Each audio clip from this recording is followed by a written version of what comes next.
Okay, I'm not sure I need a microphone. All my coworkers say I'm a very loud talker, so I'll try not to talk too loud. I was a government worker in Michigan, and now more than 20 years in Arizona. I've been a civil servant for years. I'm eligible to start, if I take early Social Security, it'll be next year. I'm about to retire and take a part-time job anyway because I feel my job, I can't say what it is, but it's very stressful, and I feel like if Social Security is going away, I'm not going to keep doing what I'm doing now until I die. But my daughter here is about to get her master's degree in social work. She's 23. I'm worried.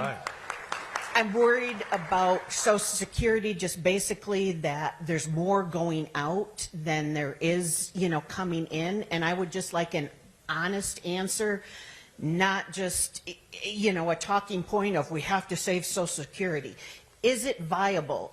Can Social Security actually last, or do we need to be talking about coming up, with a new plan? Is she going to lose all her money if she puts into Social Security?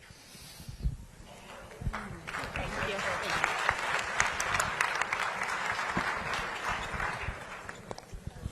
During COVID, I delivered Meals on Wheels, and I met so many seniors that rely on those meals and just Social Security as their only source of income in retirement.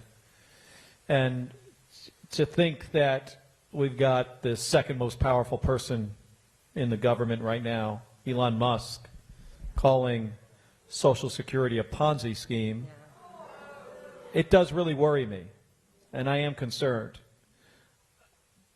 I don't think it's out of the question that this administration could launch an assault on Social Security. They're talking about Medicaid, Medicare as well. So I would say it's not out of the question. But I do know this, that historically the wealthiest members of our society, the richest Americans, used to pay a lot more in taxes than they do now. If we had a tax system where the billionaires paid more in income tax, we could make programs like Social Security solvent for the long term. Now, you want an honest answer. We've got issues with, I'm a baby boomer. Are you a baby boomer? I'm the last year of the baby boom generation. I'm probably the only one on the, no, okay. Robert, too. I was going to say I'm the only one on the stage, but there's two of us. We're the last year of the baby boom. And so there's a bump in that where the accounting gets kind of challenging. But if we required the richest Americans to pay a little bit more, billionaires could still be billionaires, and they can pay their fair share.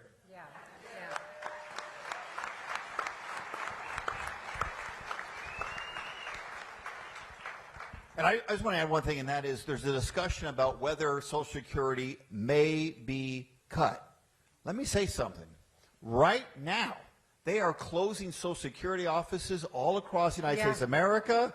They are firing, illegally in my opinion, that's going to be tested in court, but they are firing a huge percentage of people working in Social Security, public servants like yourself who committed their lives to this system. They're cutting off the number of customer service people that will take questions over the phone, requiring that people show up in person to receive benefits, or if they need to change their bank accounts, they're going to make it as difficult as possible for people to receive these earned benefits. If that ain't a cut, I don't know what is.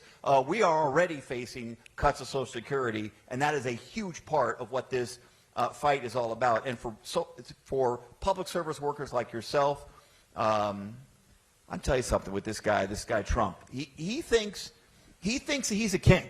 He thinks that he can hire or fire anyone in the executive branch anytime for any reason, even if they're part of a collective bargaining agreement, which is a contract, or no matter what civil service protections they have. He is dead wrong about that.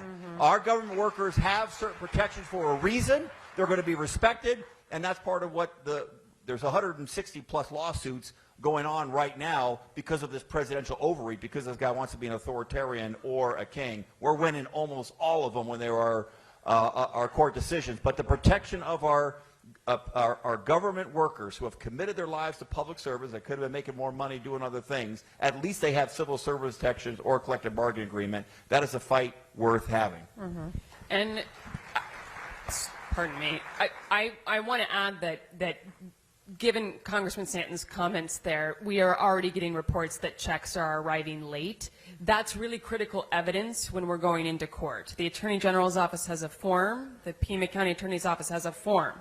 If your checks are arriving late, we need you to report that in, and then that's likely to go into litigation later.